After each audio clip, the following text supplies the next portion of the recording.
रवि जी, एक सवाल ये भी है, अभी इस पे ये भी टाइमिंग को लेकर सवाल उठा है। बीजेपी ने ये भी कहा है कि जब संसद के सत्र होते हैं तभी ये रिपोर्ट्स आती हैं, और उधर कांग्रेस ने वो ध्यान दिलाया है कि आपने सत्र को समय से पहले समाप्त कर दिया। दूसरी जो सुनील सर ने भी बात कही कि भाई आप क्यों नहीं जेपीसी को सौंप दीजिए, यदि सब कुछ बिल्कुल पाक साफ है, क्लियर है सब कुछ, तो सौंपिए। और ये आपके देश को, हमारे देश को जो लोग कहीं ना कहीं खतरे में डाल रहे हैं, हमारी आर्थिक जो तंत्र है उसको तोड़ने का प्रयास कर रहे हैं, सबको सजा दीजिए। क्या कहेंगे रविंद्र जी? जी नमस्कार। देखिए सर, बिल्कुल सही बात है कि संसद का सत्र जो है वो 12 तारीख तक चलना था, लेकिन उसको दो कारणों की वजह से उसका सत्रावसान पहले कर दिया गया। एक सबसे बड़ा कारण जो सबके सामने है कि जगदीप धनखड़ जो उपराष्ट्रपति हैं और सभापति हैं, उनके खिलाफ जिस तरह का माहौल बन रहा था, उससे बचने के लिए सरकार के लिए बड़ा संकट की घड़ी थी एक। और दूसरा, अब जब ये सबके सामने खबर आ गई है तो एक ये भी रीजन लग रहा है कि सरकार के पास कम से कम इतनी इंटेलिजेंस तो रहती है कि उनको पता होगा किस तरह की खबर आ सकती है और उससे संसद के सत्र के आखिरी दिन किस तरह का हंगामा हो सकता है।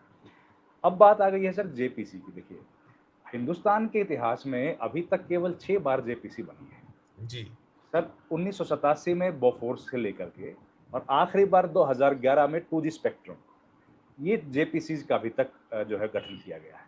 6 में से 2 बार, केवल 2 बार ऐसा हुआ है जब हर्षद मेहता और केतन पारिक दोनों स्टॉक मार्केट से जुड़े लोग थे, उनकी जांच करने के लिए जेपीसी बनी थी। जब उन लोगों की जांच करने के लिए हर्षद मेहता 1992 सर, हर्षद मेहता की जांच करने के लिए जेपीसी बनी थी, कांग्रेस की सरकार थी। और हर्षद मेहता ने उस दौर में क्या एलिगेशंस लगाए थे, वो किसी से छिपे नहीं है। सबसे ताकतवर, सबसे वरिष्ठ व्यक्ति जो थे प्रधानमंत्री उस वक्त के, उनके खिलाफ एलिगेशंस थे। उसके बावजूद भी तत्कालीन सरकार, जिसको कहा जाता था कि उनके पास मेजोरिटी नहीं थी, उन्होंने इतनी हिम्मत दिखाई कि जेपीसी की जांच उन्होंने करवाई। उसके बाद से लेके उसके तुरंत बाद दूसरी जो जेपीसी बैठी वो 2001 में बैठी, जब केतन पारिक थे। केतन पारिक ने जो वक्त जो घोटाला किया था उसको लेकर जेपीसी बैठी, अटल बिहारी वाजपेयी की उस टाइम हुकूमत थी। उसके बाद से लेकर अभी तक देखिए जेपीसी, मोदी सरकार 10 साल हो गए और कितनी बार डिमांड की गई है जेपीसी की। आप देखिए जेपीसी की मांग क्यों की गई है। देखिए, जो संसद के भीतर जो सबसे मजबूत कमेटी होती है वो होती है पीएसी, पब्लिक अकाउंट्स कमेटी। और पब्लिक अकाउंट्स कमेटी जो वो कमेटी है जो किसी भी तरह का लेखा जोखा की जांच कर सकती है, और वो उसके अध्यक्ष होते हैं लीडर ऑफ अपोजिशन। अगर लीडर ऑफ अपोजिशन नहीं है तो जो पार्टी के विपक्षी दल के सबसे बड़े जो नेता होंगे वो उस पद को ग्रहण करते हैं। तो अब देखिए पीएससी, हालांकि अभी तक कोई कमेटी का गठन नहीं हुआ है, लेकिन पीएससी का भी गठन अभी तक किया नहीं गया है। संसद के 2 सत्र बीत गए हैं, अभी तक दो सत्र बीतने के बावजूद भी जो स्टैंडिंग कमेटीज होती हैं जिसमें बिल के बारे में चर्चा होती है, जो पीएससी एस्टिमेट कमेटी जैसी इंपॉर्टेंट कमेटीज होती हैं, अभी तक उनका भी गठन नहीं किया गया है। और जेपीसी की जो डिमांड की गई है, देखिए जेपीसी ही है, उसके अलावा कोई रास्ता नहीं है, क्योंकि जेपीसी के माध्यम से ही सच जो है वो बाहर आ सकता है। और इसका रीजन क्या है, जो दूसरे इदारे हिंदुस्तान के भीतर थे, चाहे वो ईडी हो, चाहे वो एनआईए हो, चाहे वो सीबीआई हो, इनकम टैक्स डिपार्टमेंट हो, उन इदारों की हालत पिछले 10 साल में इस सरकार ने क्या कर दी है, जिसमें सुप्रीम कोर्ट तक को हर बार टिप्पणी करने की पड़ रही है। सुप्रीम कोर्ट को कहना पड़ रहा है कि 4% कन्विक्शन रेट है ईडी का। यह हालत ईडी की है। एनआईए का मामला देखिए, भीमापुर कोरेगांव का केस 6 साल 7 साल से चल रहा है, उसके आरोपी जेल में हैं, उनके ऊपर अभी तक मुकदमा शुरू नहीं हुआ है, उनको सुप्रीम कोर्ट से जमानत मिलती है। उनकी स्थिति देखिए। सीबीआई का मामला देखिए, सीबीआई के जो लंबे लंबे समय से मामले चल रहे हैं, लोग बिना ट्रायल के 6-6 7-7 साल तक यूएपीए के तहत वो लोग जेल में बंद हैं। तो जो एजेंसीज थी, जो हिंदुस्तान के इदारे थे, अब इदारों की बात कीजिए, यूपीएससी के चेयरमैन को 5 साल शेष रहते रिजाइन कर दिया। उनको इस बात का भरोसा नहीं है कि वो यूपीएससी को चलाने के काबिल हैं कि नहीं है, लेकिन यूपीएससी के चेयरमैन को उनके पहले कितने लंबे समय तक एक सदस्य के तौर पर काम करवाया गया। चुनाव की घोषणा होने से कुछ दिन पहले इलेक्शन कमीशन हिंदुस्तान का रिजाइन कर देता है, और हिंदुस्तान का इलेक्शन कमीशन, 3 सदस्यों का जो इलेक्शन कमीशन था, वो जिस दिन सदस्यों का 2 सदस्य नए आते हैं उसी दिन चुनाव की घोषणा करता है।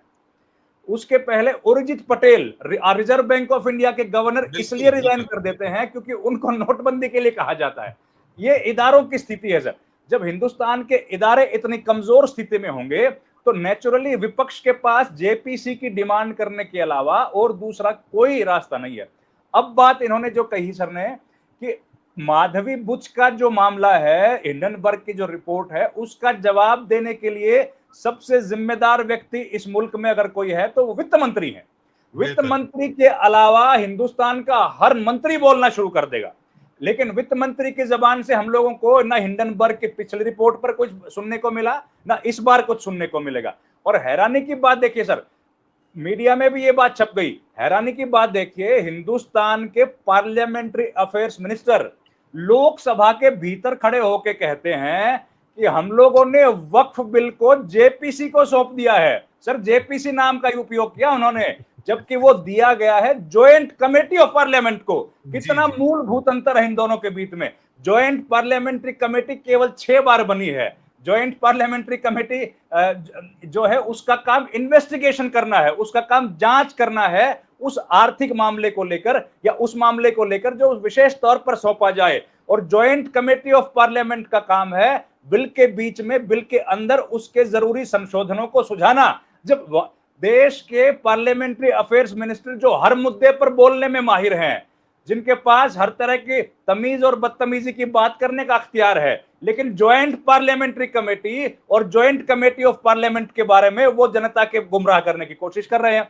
अब ये तो स्थिति सरकार की है। ऐसी स्थिति में सरकार के ऊपर भरोसा कौन करेगा, कौन से इदारे पे भरोसा करेगा? अगर जेपीसी नहीं बनेगी तो कैसे न्याय मिलेगा? उसके बाद बात सुप्रीम कोर्ट की। सुप्रीम कोर्ट ने इसी मामले में लगभग क्लीन चिट दे दी थी। अब क्लीन चिट देने के बाद जब नए एविडेंसेस आ गए तो उन पर सुप्रीम कोर्ट को स्वतः संज्ञान लेने का अख्तियार है। अब सुप्रीम कोर्ट उस पर स्वतः संज्ञान ले सकता है। और इसी तरह की स्थिति देखिए तब बनी थी जब जो डिफेंस मिनिस्ट्री का वो जहाज वाला एक मामला चला था पिछले 5 साल पहले। कौन सी जहाज थी सर वो? एक लड़ाकू विमान, रफाल का जब मामला चला था, देखिए रफाल के मामले में डिफेंस मिनिस्टर के अलावा सब मंत्रियों ने बोल दिया। डिफेंस मिनिस्टर ने कोई उस पर अपना जो कभी बयान ही नहीं दिया, उनके अलावा सब लोगों ने बोल दिया। इस सरकार के भीतर यही है, अगर मामला डिफेंस मिनिस्ट्री का है तो उस पर माइनॉरिटी अफेयर्स मिनिस्टर जवाब देते हैं। अगर वित्त मंत्रालय का मामला है तो उस पर एनिमल हस्बेंड्री के मंत्री जवाब देते हैं। कभी जिन मंत्री के साथ जुड़ा मामला है वो मंत्री कभी जवाब नहीं देते। और मैं लास्ट बात कहता हूं, मुझे याद है सर एक बात, जब स्वर्गीय अरुण जेटली जिंदा थे, इंफॉर्मेशन ब्रॉडकास्टिंग मंत्री थे, आकाशवाणी भवन में एक प्रेस कॉन्फ्रेंस कर रहे थे तो किसी ने उस वक्त पे कोई एक मसला चल रहा था।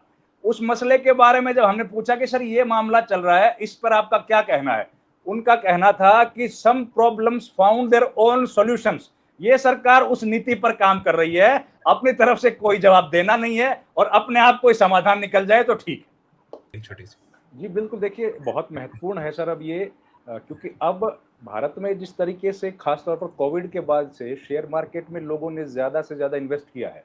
अब छोटे लोग बहुत ज़्यादा घुस गए, जो छोटे इन्वेस्टर्स हैं, हम जैसे लोग जो 10,000 से शुरू करके 2 लाख 5 लाख रुपए तक का इन्वेस्टमेंट करते हैं, अब उन्होंने बहुत लंबे समय के बाद थोड़ा बहुत भरोसा कायम किया है शेयर बाजार में और धीरे धीरे अपना एंट्री कर रहे हैं। कई जो खासतौर पर युवा लोग हैं वो इसको अपना करियर के तौर पर भी देख रहे हैं। कई यूनिवर्सिटीज में इस पर पढ़ाई के ऊपर भी चर्चा हो रही है। तो मुझे लगता है बहुत जरूरी है कि वो भरोसा कायम रहे और उस भरोसे को ठेस ना लगे, क्योंकि ये एक करियर का ऑप्शन के तौर पर भी आजकल लोग देख रहे हैं। इन्वेस्टमेंट तो है ही है, तो उस भरोसे को अगर कायम रखा जाएगा तो ही शेयर मार्केट जो है वो उतनी तेजी के साथ आगे बढ़ पाएगा। और आम आदमी का पैसा सुरक्षित रखना बहुत जरूरी है, क्योंकि इकोनॉमी की जो स्थिति है, रोजगारी की जो स्थिति है, वो हमारे सामने है।